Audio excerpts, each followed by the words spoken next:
Il y a des relations qui amènent dans ta vie le défaveur. Il y a des personnes avec qui, quand tu marches avec eux, c'est comme s'ils attirent la malchance dans ta vie et leur présence aspire ton bien-être, ta joie de vivre et puis quand tu sors de leur présence, tu sens que tu es diminué, tu es découragé, tu n'es pas motivé pour aller de l'avant ou vivre une vie remplie de grâce. À l'inverse, il y a des connexions, des personnes qui sont envoyées par Dieu dans notre vie et leur présence dans notre vie amène la faveur, la grâce, la bénédiction, les opportunités.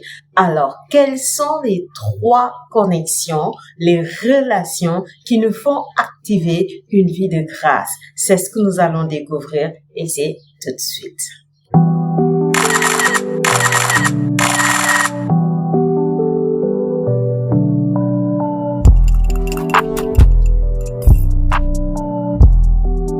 Bonjour la famille, moi c'est Marie-Paul Pierre de Pleinement Soi. Je suis servante de l'Éternel, coach de vie, entrepreneur et présente sur les réseaux comme tu peux le voir. Sur ma chaîne YouTube, je te parle d'accomplissement. Je te parle de réaliser ta vie de rêve, d'entrer dans le plan de Dieu pour toi et d'accomplir ta destinée prophétique. Si c'est un sujet qui t'intéresse, bien aimé, tu peux t'abonner et activer la cloche. Cela va te permettre de recevoir de manière régulière nos contenus. Alors, prépare quelque chose, assieds-toi bien et prépare-toi à être visité par le Seigneur. Parce que nous ne sommes pas seuls. Le travail que nous le faisons avec le Saint-Esprit. Et alors que nous parlons, il est dans ta vie et il agit avec gloire et puissance. Et nous le sommes reconnaissants pour sa main posée dans notre vie et pour l'œuvre qu'il est en train de faire.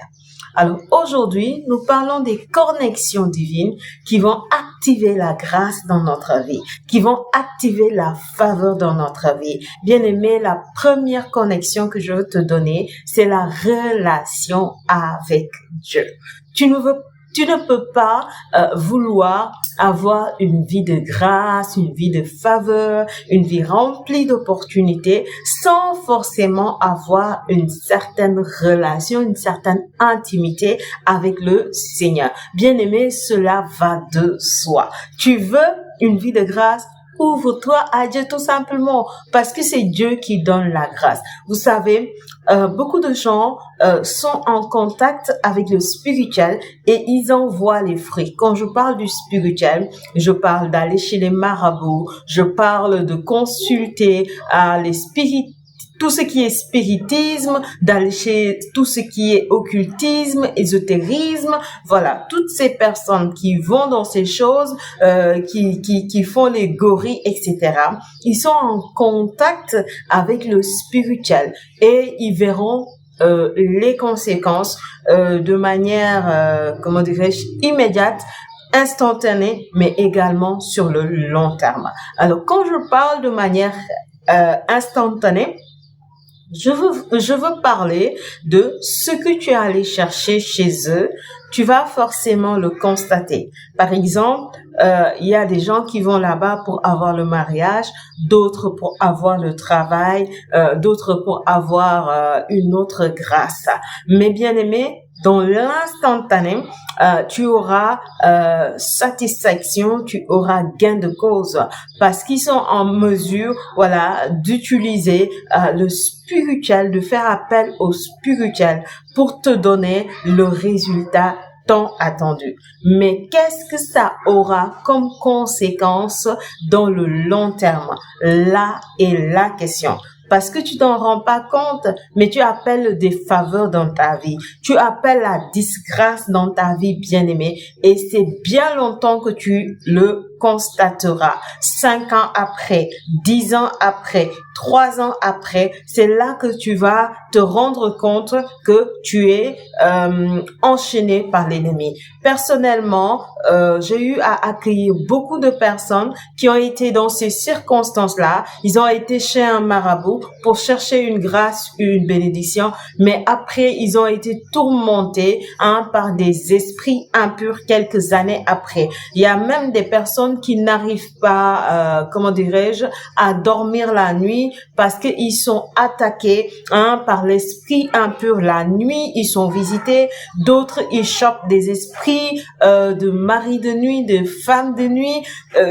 Du coup, ta vie devient une porte ouverte aux démons qui viennent dans ta vie et ils sortent dans ta vie comme ils veulent et ils se permettent de te malmener. Pourquoi? Parce que c'est toi qui les a ouvert la porte, c'est toi qui es allé te mettre en contact avec eux, ce qui est à bannir. Bien-aimé, le meilleur conseil que je puisse te donner, c'est de t'ouvrir à Dieu, c'est de te donner à Dieu et de laisser le Seigneur, remplir ta vie, inonder ta vie de sa présence, de sa grâce. Le meilleur conseil que je peux te donner, bien-aimé, c'est de choisir la bonne part. Alors qu'il est temps, décide de marcher avec le Seigneur. Alors qu'il est temps, décide d'ouvrir ta vie à Dieu. Vous savez, il n'y a pas quelque chose qu'on veut avoir et qu'on ne peut pas avoir auprès de Dieu. Il est celui-là qui a créé le ciel, la terre et tout ce qu'il contient. Il est capable de tout te donner. Beaucoup d'entre nous croient que Dieu, ses bénédictions tardent trop à s'accomplir. Mais bien aimé, ce qui fait que la bénédiction tarde, c'est parce que généralement tu te retrouves dans le péché. Tu peux pas être dans une vie de disgrâce, dans une vie de péché, à vivre comme tu veux et à vouloir que Dieu entende tes prières et qu'il t'exauce. Beaucoup vont être dans le péché. C'est-à-dire, tu es en situation de concubinage et puis tu vas vouloir te tenir dans la présence de Dieu, demander Dieu et puis qu'il exauce ta prière. Bien-aimé, ta prière ne va pas atteindre le ciel. Nous savons que Dieu réside dans le 3e ciel et que le diable est au niveau du 2e ciel. Donc ta prière ne va même pas transpercer quelque part. Ta prière sera bloquée au niveau du 2e ciel. Pourquoi? Parce que tu n'as pas une vie de grâce, tu n'as pas une vie propre, tu n'as pas une vie entre guillemets sanctifiée. Nul n'est parfait, ça c'est sûr. Même la Bible dit le juste pêche 7 fois. Mais vous savez, il y a une différence entre ceux qui ont renoncé au péché et qui font l'effort d'avoir une vie qui glorifie le Seigneur et à chaque fois qu'ils tombent, ils s'empressent de demander pardon à Dieu et ceux-là maintenant qui ont décidé de demeurer dans le péché de sorte que le péché ne les dérange même pas. Tu es en situation de concubinage et ça te gêne pas, tu n'es pas dérangé, tu es à l'aise dans ta situation, bien aimé, tu es en situation de péché et ta prière ne va pas monter vers le trône de Dieu. Si tu as l'habitude de commettre des péchés comme la masturbation, regarder les images pornographiques, etc., ta prière ne va pas atteindre le ciel. Donc, faut pas prier et croire que, voilà, Dieu va se lever et faire quelque chose dans ta vie. Et encore, il y a des gens qui, ils pensent que c'est eux qui doivent, diriger Dieu ou coordonner Dieu. Je sais pas. Dieu, il est maître. Il n'a pas de compte à donner à qui que ce soit. Donc, quand tu viens vers lui, tu t'abandonnes à lui et c'est lui qui te conduit. C'est lui qui te dirige. Quand il voit que tu es soumis à lui, sa grâce descend. Mais il y a des personnes, leur comportement avec Dieu, c'est comme si pour donner des ordres à Dieu. En fait, toutes leurs prières, eux, ils croient que ils doivent donner des instructions à Dieu et puis Dieu n'a qu'à t'obéir. Donc, si tu ne vois pas l'exaucement de ta prière, quelque part, c'est comme si dans ta petite tête, Peut-être que tu le fais de manière inconsciente, mais c'est comme s'il n'a pas obéi à ce que toi tu veux. Vous savez, il y a des personnes, ils ne se laissent pas diriger par Dieu. Mais ils veulent attraper la main de Dieu et conduire Dieu. Fais-moi tel, donne-moi ça, donne-moi ça, donne-moi ça, donne-moi ça. Et Dieu n'a qu'à t'obéir. Bien aimé, tu oublies que Dieu, il est maître. Et c'est toi qui as intérêt à t'ouvrir à lui. C'est toi qui as intérêt à bâtir une relation profonde avec lui. C'est à toi que ça sera bénéfique. Donc, si j'ai un conseil à te donner, ouvre-toi à Dieu et essaye de bâtir cette connexion avec lui pour que ta vie soit remplie de grâce et de faveur. Deuxième connexion que tu dois établir, ce sont les personnes qui marchent avec Dieu. Bien aimé, quand on s'approche des personnes qui ont une certaine relation avec Dieu, une certaine intimité avec Dieu, leur vie est remplie de grâce et de faveur. Et la parole de Dieu dit, qui donne un verre d'eau à un prophète recevra la récompense de prophète. Jésus lui-même, après avoir dit cette parole, il dit, si l'un donne quelque chose à un de ses petits qui est à moi, il recevra sa récompense. Pour dire, bien aimé, toutes les personnes qui marchent avec Dieu, toutes les personnes qui sont véritablement consacrées à Dieu et qui sont en train de servir Dieu jour et nuit, il y a une certaine faveur, une certaine grâce qui les accompagne. Quand tu observes ta vie, tu te rendras compte que ce qu'ils déploient, au fait, ce n'est pas du domaine du naturel, c'est du domaine du surnaturel. C'est-à-dire eux-mêmes, ils ne sont pas capables de déployer certaines choses. Mais parce que Dieu est dans leur vie, Dieu est présent dans leur vie, que la grâce est manifeste.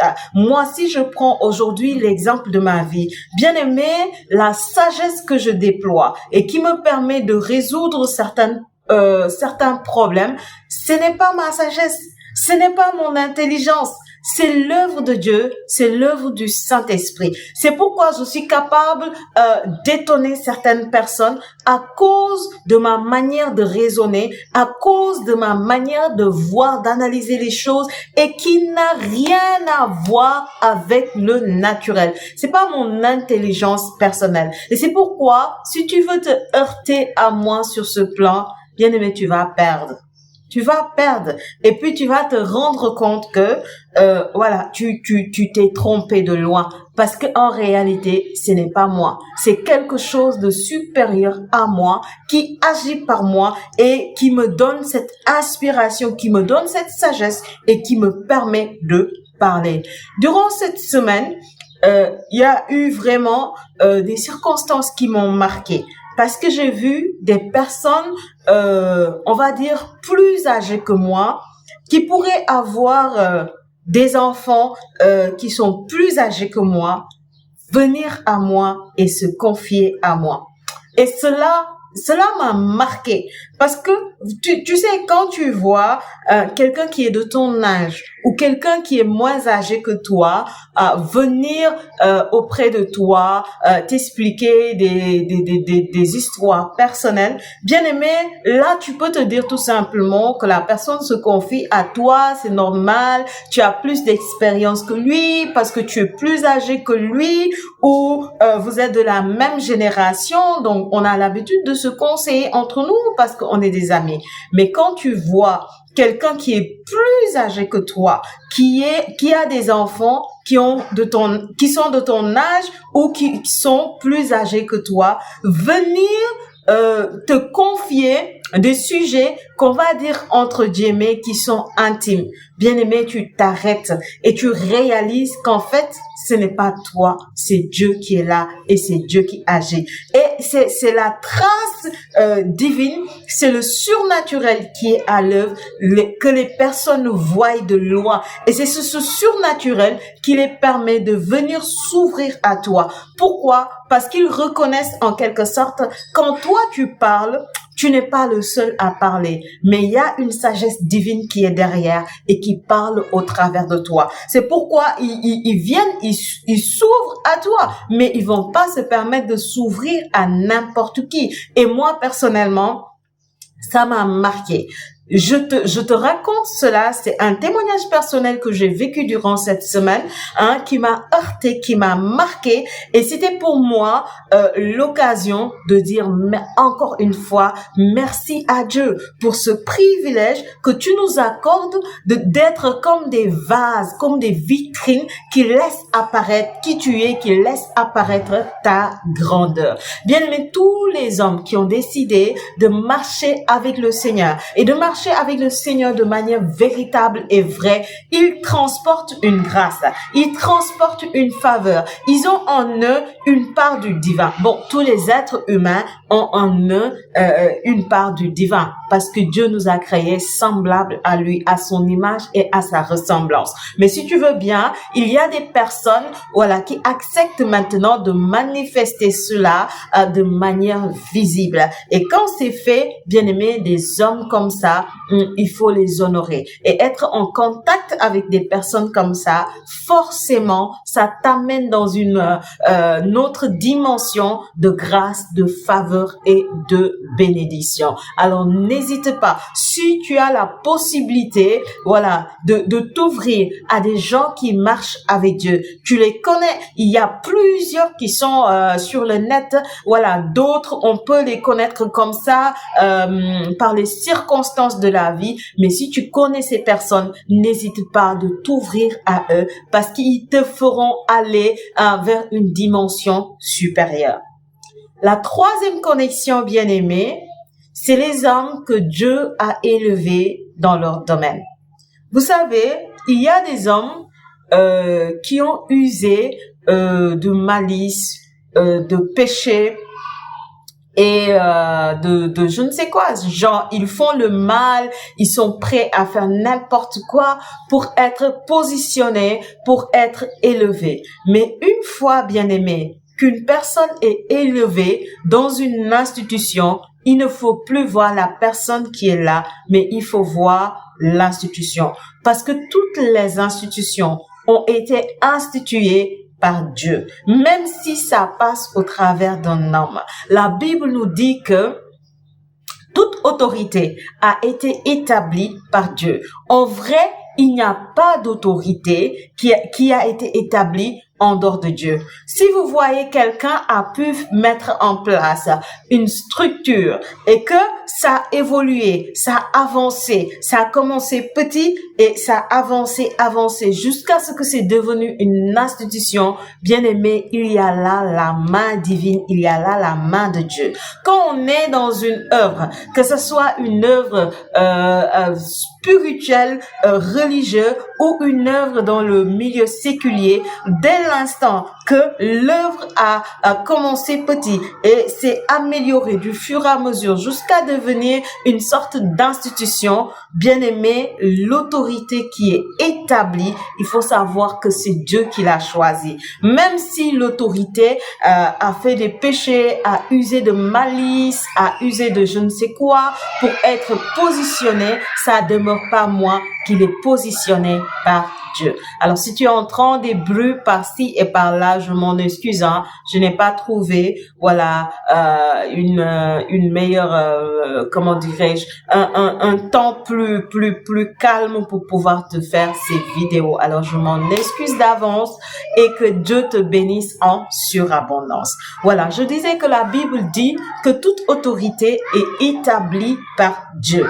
Voilà pourquoi, bien aimé, quand tu vois une autorité qui est établie dans son domaine, il faut l'honorer. En honorant l'autorité, ce n'est pas lui-même que tu es en train d'honorer, mais c'est l'institution que tu es en train d'honorer. Et parce que tu honores l'institution, Dieu va te bénir. Quand tu vois un père de famille, honore-le à cause de l'institution du mariage. Quand tu vois une mère de famille, honore-la à cause de l'institution du mariage. Quand tu vois un président de la République, honore-le à cause de l'institution. Alors ne t'arrête pas sur ses faits. Est-ce qu'il mérite? Est-ce qu'il ne mérite pas? Est-ce qu'il a fait tel péché ou tel autre péché pour être élevé? Est-ce qu'il est en train de bien se comporter ou de mal se comporter? Bien-aimé, il y a des fois, choisis de te taire. Quand tu peux honorer, honore. Quand tu peux pas honorer, choisis de te taire tout simplement. Ce sera pour toi la meilleure chose, le meilleur cadeau que tu puisses te faire toi-même. Parce que ouvrir sa bouche contre une institution, ça attire le défaveur, ça attire le malheur dans ta vie. Donc, il y a des faits que tu sais que tout le monde parle. Par exemple, tu peux aller dans une entreprise et voir que le leader qui a été établi, il ne respecte pas les règles, il ne fait pas ce qu'il veut, il ne fait pas ce qu'il faut plutôt, il fait ce qu'il veut, il se comporte comme bon lui semble, il n'a pas un comportement respectueux ou digne d'honneur, et partout dans l'entreprise, les gens parlent contre lui, les gens parlent. Bien-aimé, quand toi tu arrives dans cette atmosphère, choisis de te taire. Ne place pas un mot, ne dis rien. Parce que une fois que tu mettras à déshonorer le responsable, tu déshonores l'institution. Et une institution que tu déshonores, les portes de grâce de l'institution se ferment à toi. Voilà pourquoi plusieurs sont dans des entreprises. Ils travaillent pendant des années, mais ils ne reçoivent pas de promotion. Ils travaillent comme des esclaves, en fait. Et ils ne sont pas bien payés. Ils ne sont pas considérés. Et ils rejettent tout sur la faute des leaders qui sont établis. Or, bien-aimés, c'est eux-mêmes qui ferment les portes de grâce et de faveur. Alors, je te dis comme ça, beaucoup vont écouter le message et qui ne seront pas forcément contents ou d'accord, mais cela une clé bien-aimée qui peut amener sur ta vie alors la faveur ou le défaveur. Alors moi, quand je parle comme ça, bien-aimé, mon but n'est pas de te convaincre, mais mon but est de te faire connaître ce que Dieu dit dans sa parole. Maintenant, à toi de décider ce que tu en fais. Si tu veux, tu les accueilles et tu les appliques dans ta vie. Et si tu ne veux pas, tu fermes la plage tout simplement. Ça te concerne à toi personnellement. Ce qui va arriver dans ta vie, ça ne me concerne nullement. C'est parce que je t'aime et que je te veux du bien que je te partage ce que Dieu met dans mon cœur. Maintenant, libre à toi d'accueillir ou de ne pas accueillir. Ça dépend de toi, et moi je suis pas censée te juger, je vais pas te juger parce que c'est pas mon rôle. Mon rôle c'est de te bénir, mon rôle c'est d'être source de bénédiction. Et si je me positionne là, c'est pour que tout ce qui me regarde soit béni, soit élevé, et c'est ma prière pour toi. En tout cas, je prie que la faveur de Dieu, que la grâce de Dieu puisse descendre dans ta vie en surabondance. Alors bien-aimé, active ces connexions divines, active ces connexions divines et active la faveur de Dieu dans ta vie. Que l'Éternel te bénisse en surabondance. Amen.